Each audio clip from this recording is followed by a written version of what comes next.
G'day you mob, welcome to this episode of Pete vs. Plants. I am Pete and the plants are behind me. This is going to be part 2 of my shelving tour of the plants that I have. So we're going to do this shelf here and I think this shelf, this middle section here for this episode. This is part 2. If you want to check out part 1, click the link above, watch that first, then come back here because in part 1 I will show you this shelf and the section down here to get you up to speed. Anyway, let's get into it.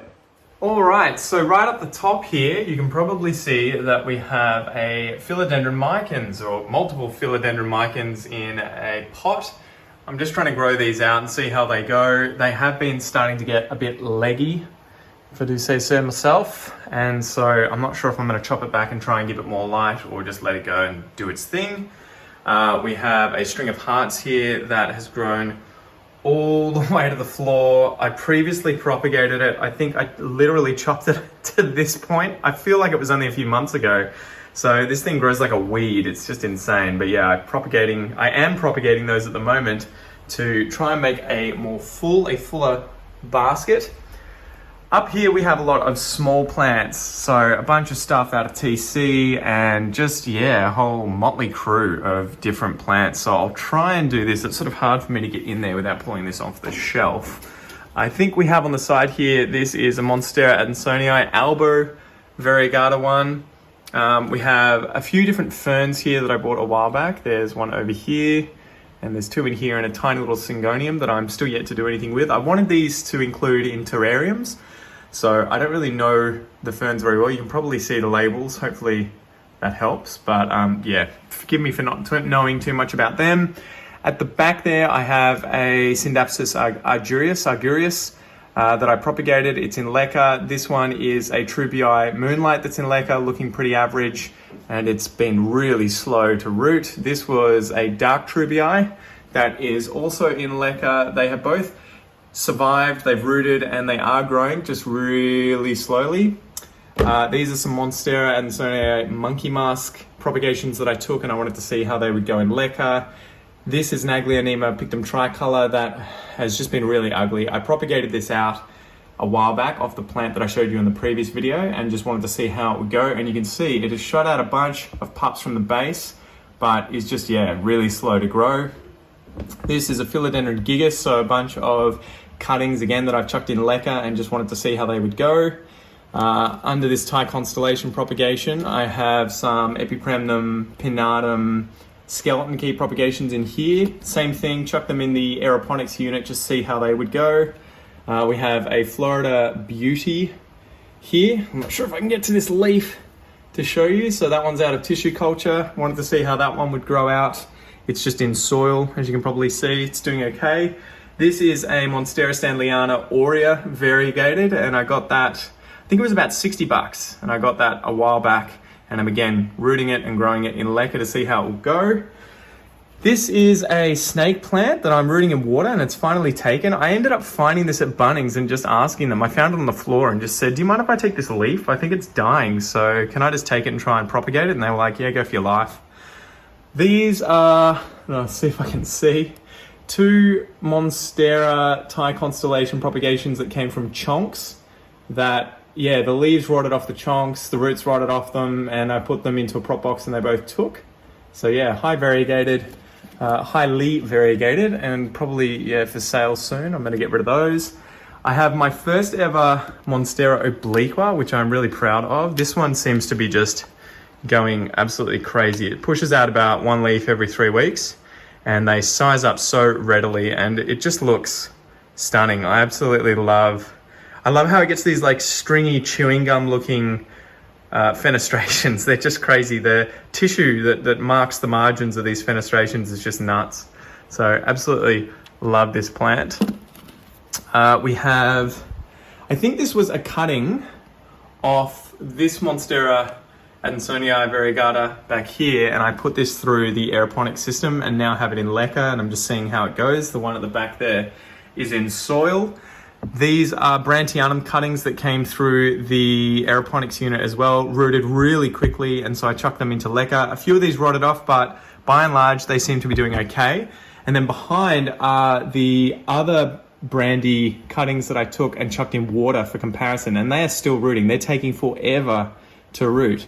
The thing down the side here, this is another Florida Beauty from tissue culture, and we have another obliqua, philodendron, Monstera obliqua Peru, and then the last plant up here, or two cuttings, are these Philodendron majestics that I got a while back and chucked in leca as well to see how they would go, and they seem to be shooting out some new growth, which is cool.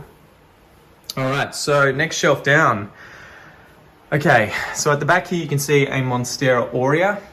That one took forever to shoot out any growth, but now you can see that that newest leaf is coming out and looking really good. That is I think that was the third Monstera obliqua that I got, and I got it because it was just going so cheap on Amazon as an auction. I think I paid like $180 for it or something, and it was huge, and it has since popped out like 3 leaves. It's just growing like bananas, so I really want to get that one on a moss pole. We have some Monstera Adansonii laniata albo variegata, so this is beautiful. Half of it seems to have ghosted, so I'm probably going to have to chop this one back at some point because it's just going white, and it's not going to, you know, apart from this tiny little bit of green on that leaf, it's not going to come back to green. But the other half of the plant looks really good, and it's similar to it is the same thing as this laniata back here. It should get really big really quick if I put it on a pole. A really good specimen of a Florida Beauty back here, really high variegation. This one's out of tissue culture as well. I wanted to grow this out of leca, got it on eBay for a good price. I think it was like 180, 200 bucks or something like that. This is a Philodendron giganteum, and it is a blizzard, so the variegated one. As I've mentioned, I absolutely love this kind of minty variegation when it's so sort of evenly spread out like that across the entire leaf surface and is speckled green and white. This is a Philodendron white knight. You can tell it's a white knight by these dark maroon stems and the maroon, green and white variegation that comes out on the leaves like that. That's what's characteristic of the white knight. You'll see this maroony variegation, and we'll go through the white princess, the pink princess and the white wizard later in this series as well. This is another Thai constellation that I had in TC that completely rotted originally. That was the leaf that survived, and we tried to save this one. I think we chucked it in moss. We did it in a video, I'll link it above, and it has survived. So look at that big fat root that has come out, and there's new growth coming out, so I'm happy that that one survived, but it has definitely been stunted compared to the other ones that it came with. They ended up taking off and are probably 10 times the size of that thing now. It's just been nuts. Okay, let's see if we can turn around a bit here. So this is a Monstera that I have such a hard time pronouncing. Acacoguensis. I think that's the pronunciation. It looks like just a laniata or your standard Adansonii, but when it sizes up, it gets absolutely massive, and it's similar to this one, which we'll get to later, has these huge fenestrations on it as well. So that was part of the reason I wanted to get these. Any of these Monsteras with large fenestrations, I am a massive fan of. This is a Philodendron esmeraldens, and I got I think this is out of TC based on the base here and the small leaves and the fact that there are multiple plants. I would say that it's definitely out of tissue culture. And it's been pretty slow to grow. It probably needs potting up in something larger, to be honest, because, yeah, the leaves have sized up, but it's just been a little slow. So I have a feeling that it's a little root bound. Maybe it needs a bit more nutrition. I don't know, but it's just not having the best time of it in terms of what I would expect. I got encouraged to get one of these by Memo from Planty Goodness on YouTube. And the reason being, you can probably see it when I angle this up, you'll see the ribs that sort of appear on the leaves. These leaves get massive. And again, it's sort of like veitchii. They have these beautiful undulations, ribs that appear on the leaves. This isn't really doing it justice, but it's very similar to veitchii, to tenu, to all of these philodendrons and other aroids that have these ribs, and I just love it. So I was really encouraged to get it. You can probably see them more easily on this one, and this one's shiny. It's just coming out and hardening off. but they get massive. So go check out Memo's channel. He's always standing in front of his, so pick any video and you will see it over, I think, his left shoulder. This isn't an aroid, but I had to get this. I saw it and it needed saving. I think it was $5. It is Coffea arabica. So this is just a coffee plant. And I thought it would be just, yeah, a beautiful plant to have inside. I like the leaves, I like the colors, I like coffee. And I thought, you know what, let's try and see if we can get it to fruit. Although I have a feeling it's going to be years and years before it's of a size that can bear fruit, at least sufficient enough fruit for me to be able to make a cup of coffee. But I feel like that'd be a cool story. If you could get this to the point where you could make 1 cup of coffee, that'd be just epic. Most expensive coffee ever. Spanish moss, so old man's beard that I have here, and I've just sort of been clumping back onto itself repeatedly, and I'm hoping it gets to a certain mass where I can then chuck it into a pot or something and it will look like a bit of an afro and start growing down the sides. But yeah, it's an interesting one. I just kind of give it a bit of a spritzing like this every now and then when it starts looking really grey and white. So I think that's a sign that it needs hydration. This is a variegated Philodendron Bell Marks. So you can probably see it there. I got this as I think it was just this tiny little leaf and a chonk. It was like a chonk that had been taken, a wet stick, and it had been propagated out, and it took forever to root and to do anything, but eventually chucked out some leaves.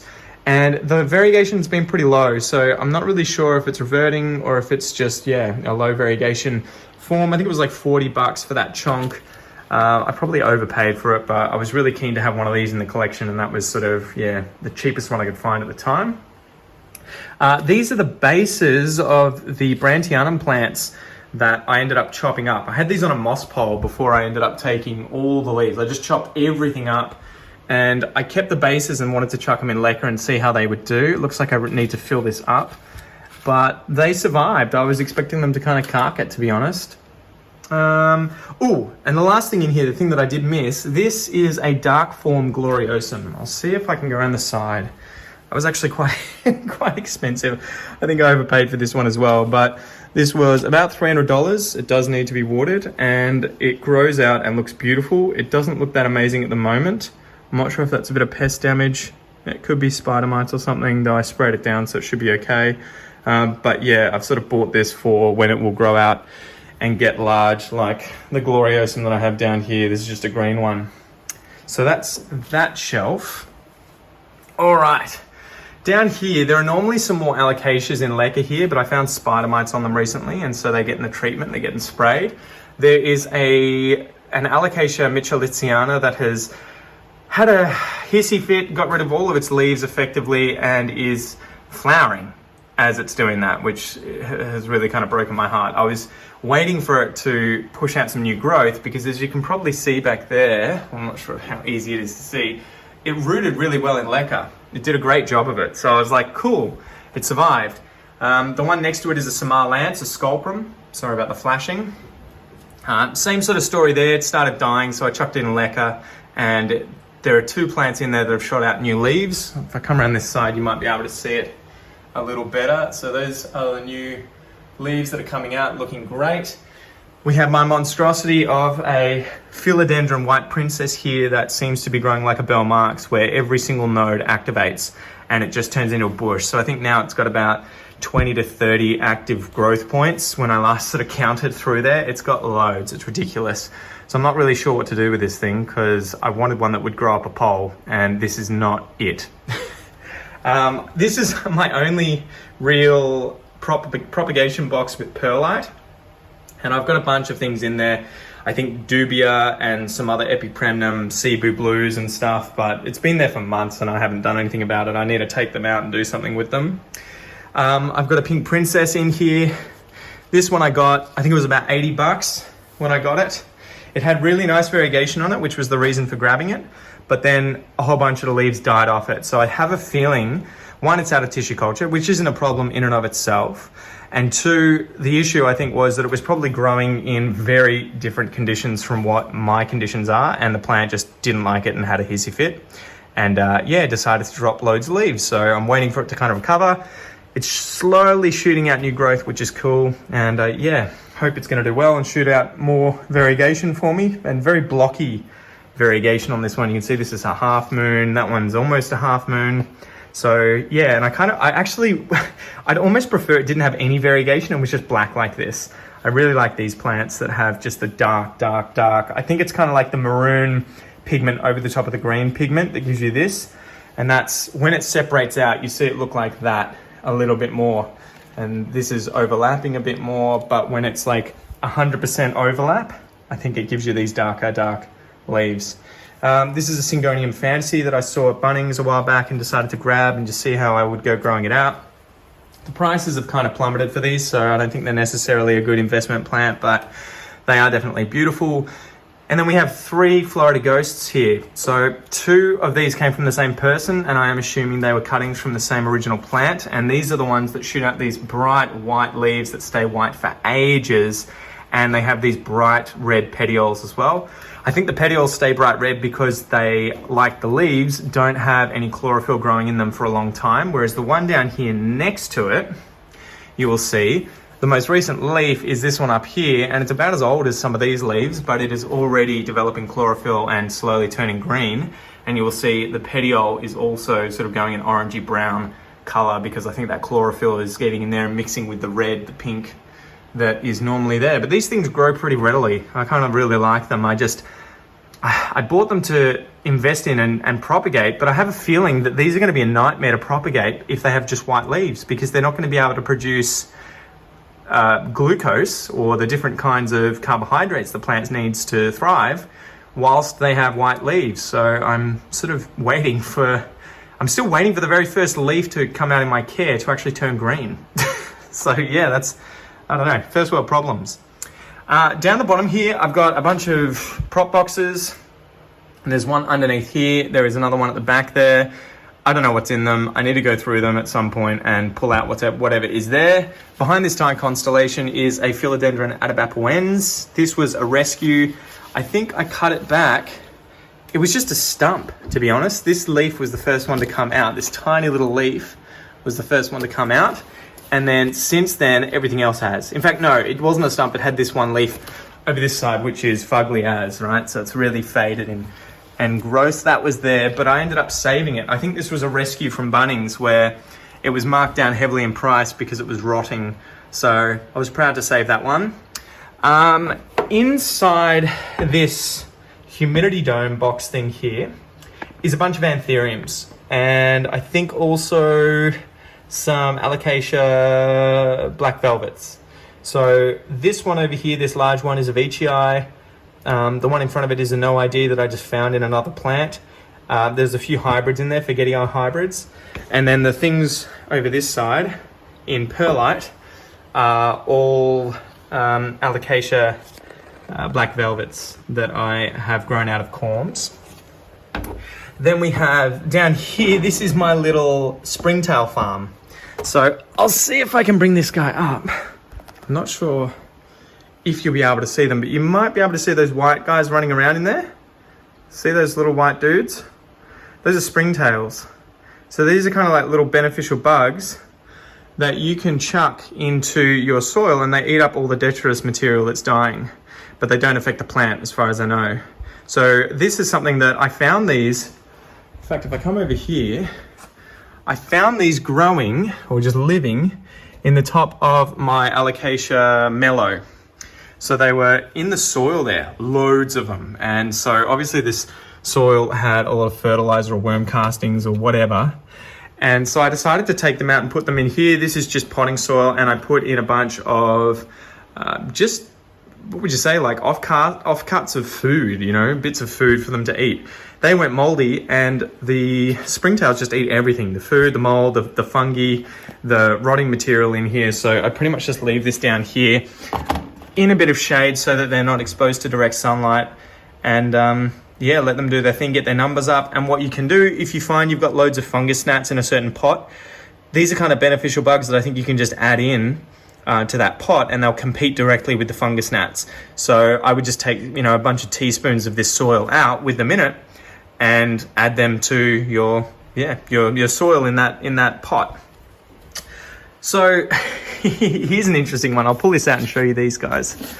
I got these just the other day and I'm still sort of yet to really learn about them, but there's a bunch of these kind of smaller, I don't want to say terrarium plants because they don't go in terrariums, but these smaller plants that you can get from Bunnings.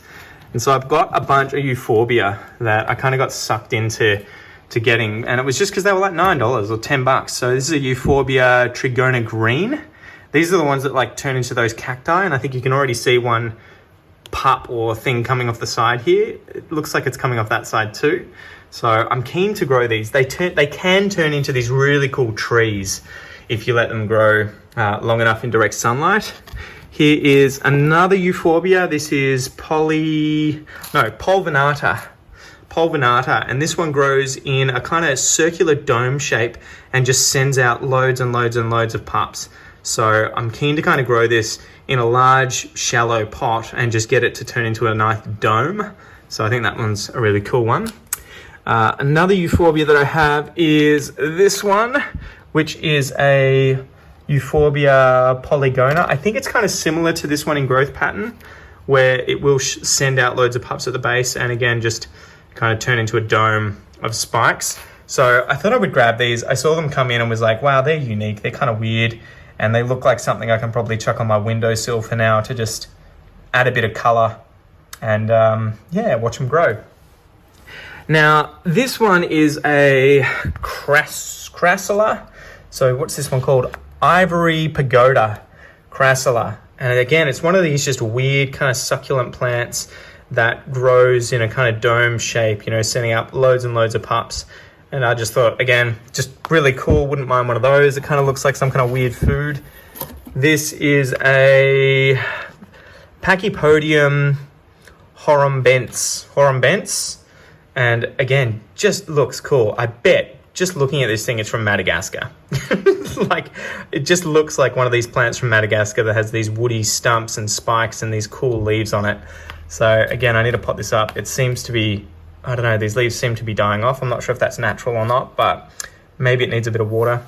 And then the last one, again, just a really cool one, is, I love this. It looks like it's Phocea edulis. And so I love these plants that have like these kind of potatoes and then they grow leaves out of the top, right? So I would love to have something that looks like this thing in the background one day. So yeah, got those recently and am looking forward to potting them up and growing them out. Now, hopefully I can avoid stepping on these whilst I show you the rest of the plants here. I might just be a little rude and kind of move these guys to the side slightly. Okay. So starting at the top, this has been a massive problem child. This was a Monstera and albo variegata that I got. This was the first one I ever got and it reverted and I've kept chopping it back and it just keeps reverting. So I think the issue is that it's half mooned and yeah, just had a shit time of sending out new growth and pretty much no variegation. So I've chopped it back for the third time. I don't even know if there are any nodes left to activate. But I think I'm just going to turf it if that thing doesn't survive because, yeah, I have this beast back here. This was the second Monstera albo that I ever got. The variegation isn't insane, but it is persistent, pretty nice. This is a half moon leaf. The next leaf to come out looks like it has actually got loads of variegation in it, so that'll be interesting to see how it goes. But because of the sort of lower variegation on it, it just seems to be growing really, really quickly. So it's sending out a leaf about every 3 weeks to a month, which is great, and just growing like wildfire. This is probably my favorite plant in the collection. You know, all the variegation and everything else aside from the investment plants, I think this is probably my favorite plant. I can't reach the other leaf over there, but the most recent one is this thing, and it's also sending out another leaf at the back, which I don't know how that's gonna come out, which way it's gonna face. That is a Philodendron bilietiae. So I just love these plants. They're just awesome. The growth pattern's cool. They stay kind of short and stumpy. They can end up growing up a pole, but the ones that I've seen here at least tend to be very, very sort of truncate, like very, very, I don't know what you say, like low, flat, and they don't tend to grow vertically very quickly. This is another rescue Philodendron adibapoens, and I think this is the actual propagation that I potted up. So I think I'll link the video, but I think I went through propping this guy up and I propagated it in moss. So potting this guy up, and he had been propagated in moss. This plant down here is an enlivened white princess. I kind of found this one really interesting with this half moon pink leaf, and so picked it up just to see how it would go. I also like the fact that it was kind of just growing like a normal philodendron compared to the other white princess down here.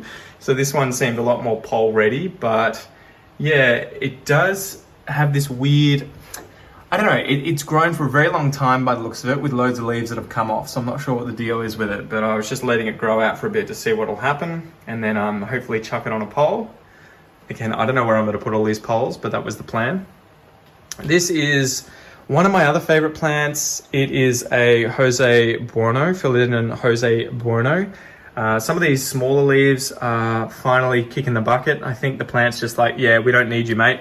You are cooked, but it is just insane how quickly this thing grows. And I feel like I probably need to pot it up because it needs to be watered almost every other day. It's just sending out so much growth. Look, there's another one coming out. It had only just sent this leaf out. You can tell it's new because the variegation is still pretty white. And so, yeah, it's just nuts. I think I probably need to remove these leaves. This is another Sculprum. This was the first one that I ever had. Absolutely huge leaves. It had a really shit time of it. And it flowered, which was a massive pain in the ass, which is what you can see chopped off back here. You will see fungus gnat traps that I have around the place, but I've had them here for months, to be honest, and they're not looking bad anymore because I've been treating everything with tanlin, and I have some insecticides that are just plugged into the electric socket that constantly emit a, what would you say, an insecticide to kill stuff. So yeah, it does the job, but may not be for everyone.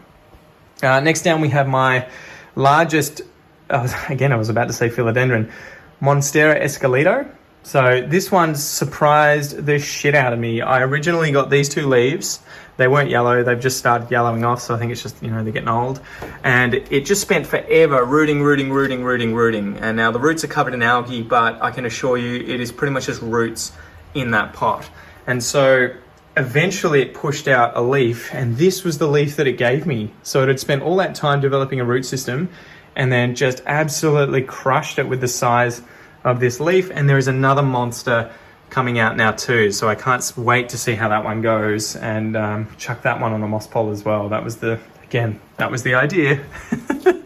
The next one along this is a Bell Marx, just a standard one. The sawdust on the top here is from me adding in beneficial bugs to kill spider mites.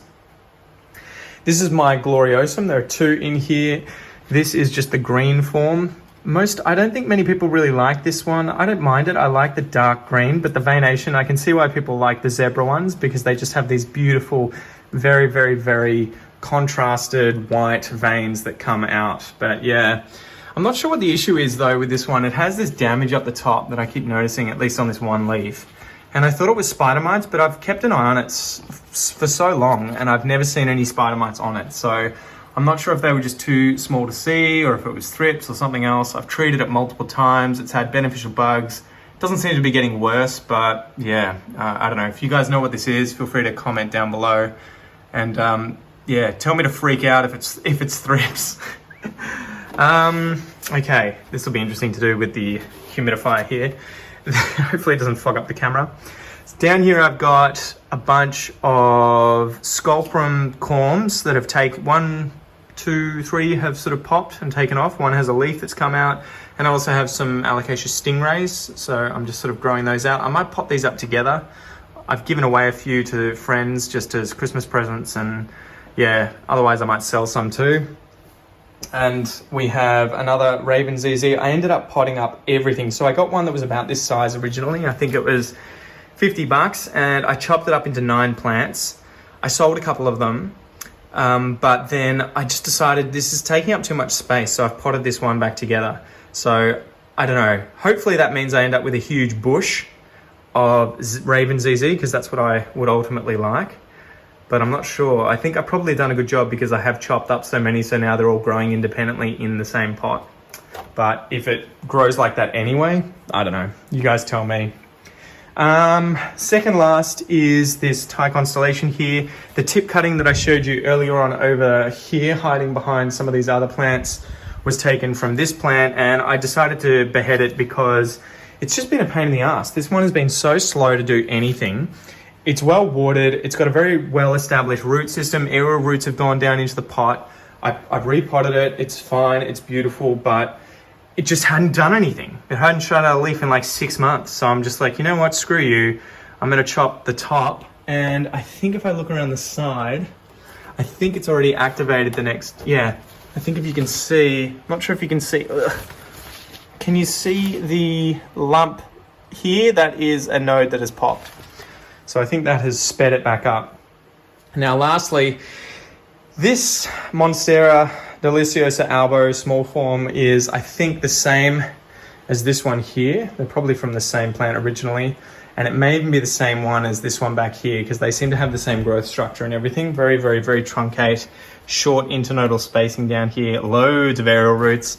I got this in a trade recently, so I ended up trading 2 cuttings from my Monstera deliciosa large form platinum mint, and I gave the person as well a bunch of my, I think 2 of my El Chocos, which we'll get into in a future video, probably part 4, and $750 on top of that. So I think all up, she was saying the plant was worth about $2,500. And so I traded her a bunch of stuff and gave her a bit of money on top in order to get this insanely beautiful plant, because again, I just want to have a bunch of albos that I can chop up into multiple cuttings to then sell, because they seem to be the plants that fly off the shelves that everyone always seems to want. And even if the prices have dipped a little bit, people still want them. They still want them, and they want these beautiful ones with the, you know, half mooning marbled kind of variegation. So yeah, that is probably the most expensive plant that I own, probably the largest Monstera that I have, and definitely the largest variegated Monstera that I have, although these guys are probably going to outpace them soon. These are my Thai Monsteras that are slowly sizing up, well, rapidly sizing up leaf size in comparison to these guys. Okay, so that is it, guys. I will link part 1 up here. I will also link part 3 when that is out. If it's not down here yet, that means it's going to come out tomorrow. Thanks for joining me, and I'll see you next time.